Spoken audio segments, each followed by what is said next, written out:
All right, this is the Fantasy Sports Boss with another video for you. If you're not already a subscriber, I don't know what you're doing. Hit that subscribe button, hit that notification button. Videos coming hot and heavy as usual, including strategy videos. And today, for the second week in a row, and every week for the remainder of the season, I'm going to give you the handcuff running back strategy that I employed myself personally in week one.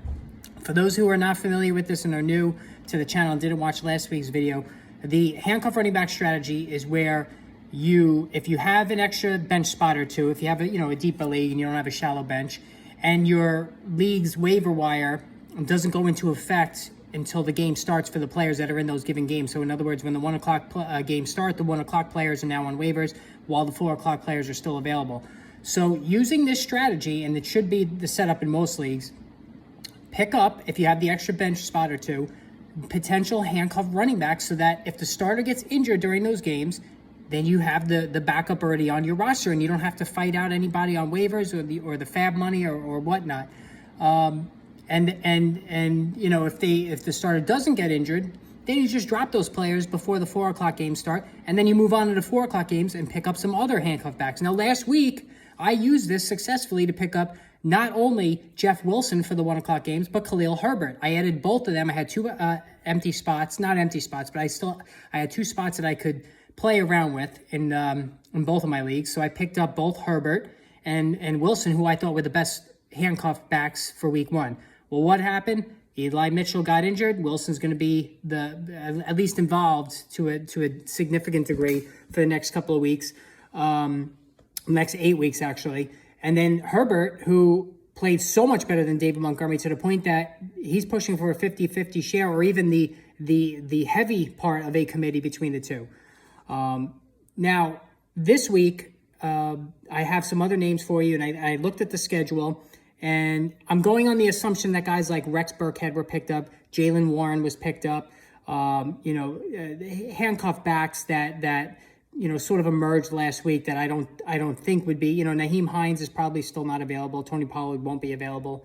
So we're going to use that as the basis. So right away we start on Thursday. You have to look to see if Isaiah Pacheco is available. All right. Now Isaiah Spiller, I'm not in on him. I just don't like him. I'm not going to chase him. Although again, if you have two spots, why not pick him up? If you only have one, I would go with Pacheco. Pacheco, I don't think he was dropped in a lot of leagues because he came on in garbage time, and he did well. He averaged, I think plus 6 yards per carry.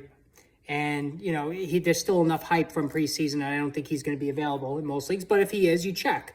All right. And same thing with Spiller.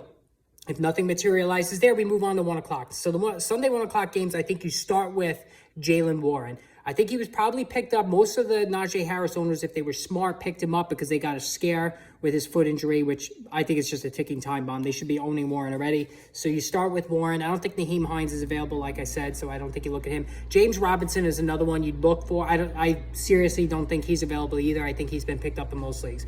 So I start with Jaylen Warren. Then I work my way down to Rachaad White, who I have Leonard Fournette in both of my leagues, and I have Rachaad White as the handcuff. He's sitting on my bench in case disaster strikes. You look at Rachaad White, you look at Raheem Mostert, all right? And then finally, Jamal Williams. Now, Jamal Williams is boring as hell, but you know what? He's getting the goal line carries. He converted in week one.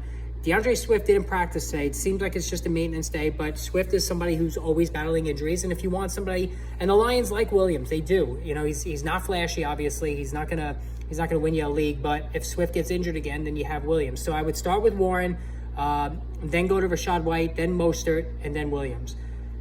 Failing that, nobody gets injured, 4 o'clock. This is when you can start looking for Eno Benjamin. So Benjamin is the key handcuff guy of the week. I like the way he was used last week. In PPR leagues, he's catching balls out of the backfield. He looks exactly like Chase Edmonds with Arizona, the way he played in week one when Edmonds was with Arizona. They kind of looked have a similar responsibility in the offense there behind James Conner. So I think you start with Benjamin. If you want, and then after Benjamin, Kenneth Walker. If anybody dropped Kenneth Walker, he should be back in week 2, and we know Rashad Penny can't stay healthy. And then, if you want to look at P. Ryan, I'm not even going to bother with P. Ryan. So ideally, for me, Thursday, it's going to be Pacheco. I'm going to look to see if he's available. I don't think he's available in either one of my leagues. And then Spiller. And then Sunday at 1 o'clock, it's Jalen Warren I start with, then Rashad White, then Raheem Mostert, then Jamal Williams. Jamal Williams I'm probably not going to make a play for. And then 4 o'clock, the two big ones here, Benjamin and Walker. Those are the two that you got to have on your roster. And again, you have to make sure you drop them. So if you have Jalen Warren and Naheem, Najee Harris makes it through the game, then you can just drop them before 4 o'clock, and then you pick up Kenneth Walker. That's how this goes. Most leagues don't have rules that prevents this. Now, some league owners might say, "Oh, this is bullshit. You're picking up all these guys, blah blah blah." But you know what?